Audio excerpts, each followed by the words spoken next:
Hey y'all, today I'm going to give you 5 tips for creating your nonprofit's first budget. You ready? Let's get into it.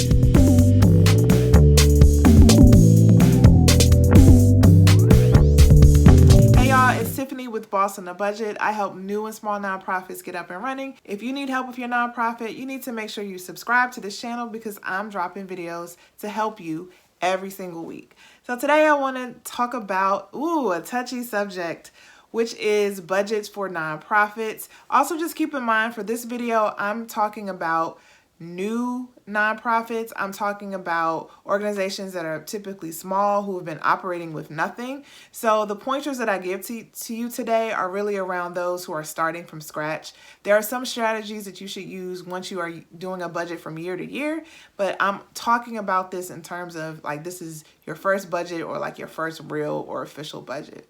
So what I'm going to do in this video is just talk about what is a budget and then actually give you 5 pointers for developing your own. And also, if you look in the description box below, I have a link to a budgeting masterclass where I went in a lot of detail about how to budget. I have 2 budget templates that I walk through that are available to you if you purchase the masterclass, so you can build your budget just by watching it. I do a real live example and I actually show you what my process is and what I'm thinking about when I'm creating a budget. So if you need help and you need like detailed step-by-step help, make sure you check out that masterclass.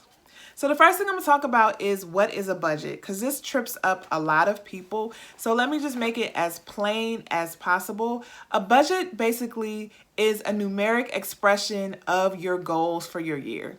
It is a numeric expression of your strategic plan for the year. It's basically what you plan to do and how you plan to pay for it in numbers, right? So it's just an expression of where you want to spend your time and where your priorities are. Now, the basic structure of a budget is that it lists your revenue on top and your expenses on the bottom. So your revenue basically is the money that you're going to make. It's your income that you need to make for the year. And at the bottom are your expenses. So what it's going to cost to run your program or programs for the year. So some people get tripped up by the word budget because they feel like when you say budget, you're referencing a personal budget. It's based on what you have. So I only have a certain amount of income for a particular month. That's all I can work with. So my budget is stuck with that. And so a lot of people don't know what to do as a new nonprofit because they have zero or very little in the bank. So they're like, how can I create a budget if I don't have any money? It doesn't make sense to people. But I want you to rewire that thinking, and I want you to remember that in terms of your organization, you have to set the goals first, and then you identify what it's going to cost, and then you have to make up that difference, right? So you got to figure out how to cover that budget in order to do your work. So I'm going to give you 5 pointers to help you come up with a good, solid budget for your new nonprofit. The first thing I recommend anybody start with is to start with your goals. Before you start creating any kind of budget, putting any numbers down, you have to be clear for yourself. What is it that the organization needs to accomplish in this time period? So usually your budget is based on certain time periods. So let's say you're doing a budget for a year. You're doing your annual operating budget for your nonprofit.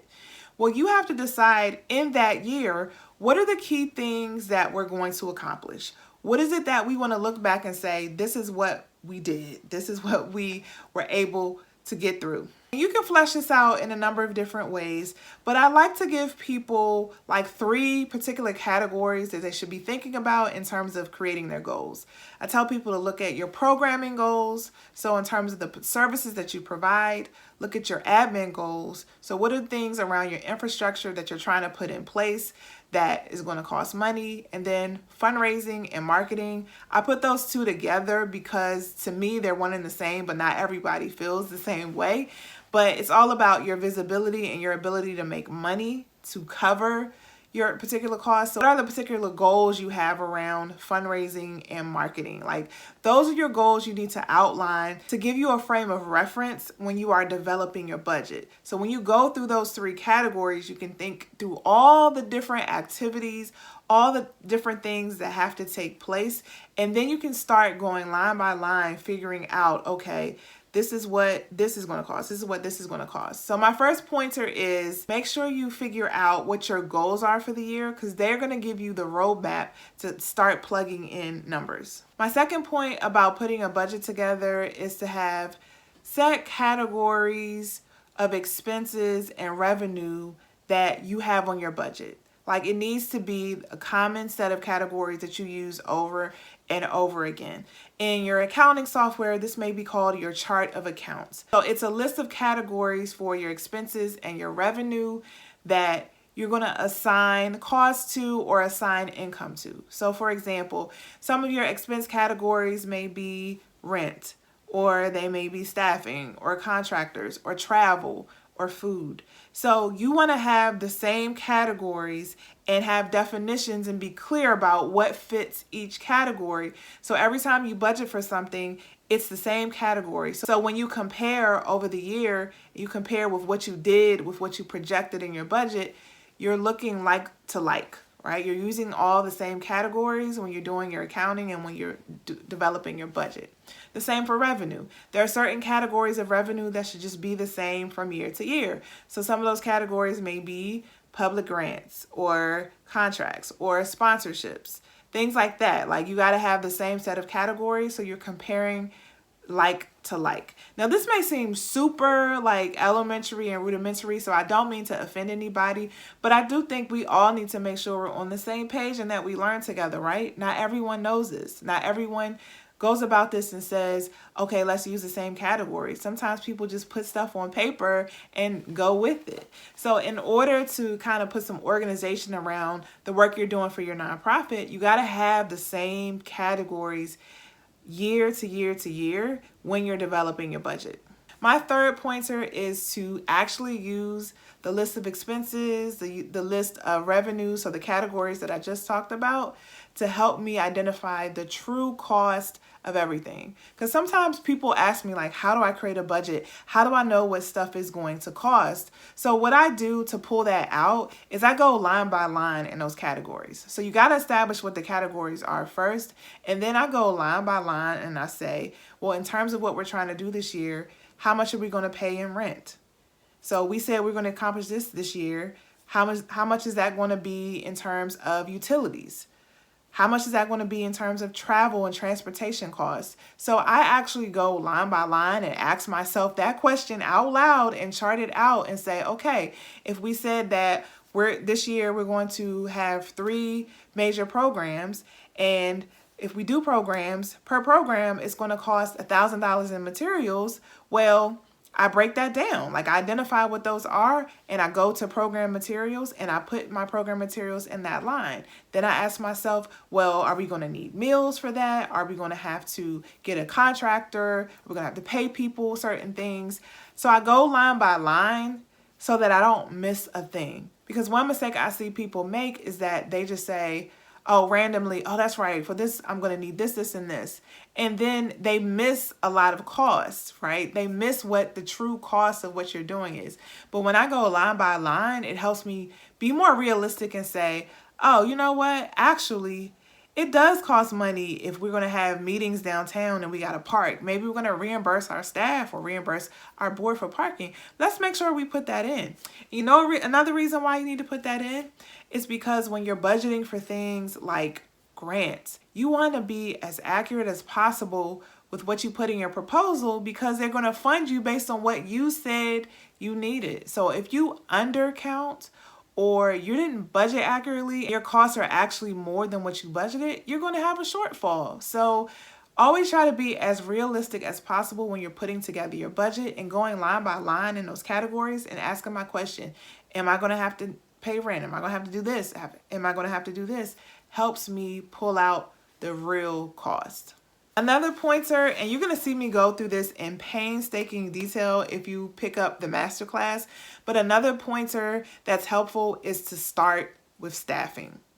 Because a lot of times when you're running programs, staffing is a significant piece of your expense budget, like of the expense side of your budget, right? And oftentimes it's the number of staff that kind of dictate what you're able to do. So before I go through like the list, I actually start with staffing first, and I ask myself a couple questions.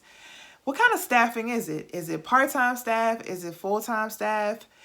How are we paying these people? Are they exempt? Are they salaried?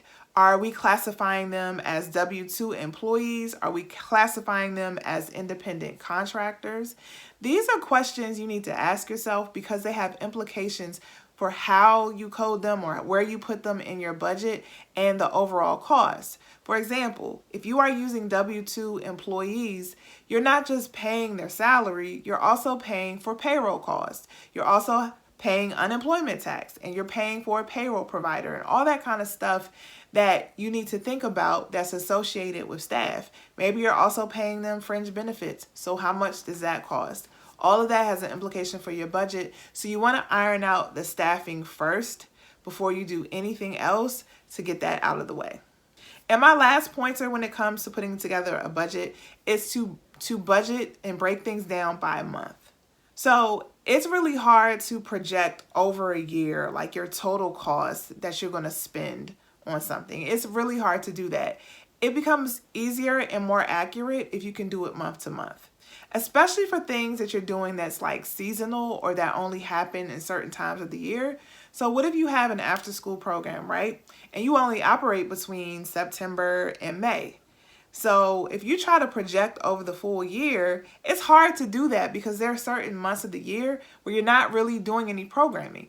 But if you can budget by month, so you say in September, we're going to just be gearing up, so we may not need as much staff, so that's how much this costs, but we're going to be going full force ahead in October, November, December, so we're going to have staff at this level. So it can help you get closer to an accurate amount of what you need to spend, in particular for your organization. Revenue is the same way. When you're looking at a big goal, when you know you have to make $200,000 or you have to cover $200,000, it feels so overwhelming. But if you break that down, even if you don't do it by month, but if you break it down maybe by quarter, if you say, in order for us to cover our expenses for the first quarter, we need to raise $25,000 by April 1st. It gives you a sense of direction on where to go and how to approach your fundraising. Whereas if you're just looking across the year, it doesn't really give you a realistic picture of what it is you need to raise in order to cover your expenses. Now, if you need help with any of the pointers that I talked about today, make sure you check out my budgeting masterclass because I actually have a template which breaks down your budget by month, and then it automatically creates formulas for you that gives you kind of a yearly roll up, right? A yearly summary of your monthly cost. So if you need help and you just have no idea what to do when it comes to creating your nonprofit's budget, make sure you check out that masterclass because I really did break down a process of what you can do to figure out your costs. How do you price things out? Where do you go? Where do you get this information? You're basically looking over my shoulder watching me do it. I hope this video was helpful for you all. If you need more help with your nonprofit, make sure you check me out at www.bossonabudget.com. Otherwise, I'll see you in the next video.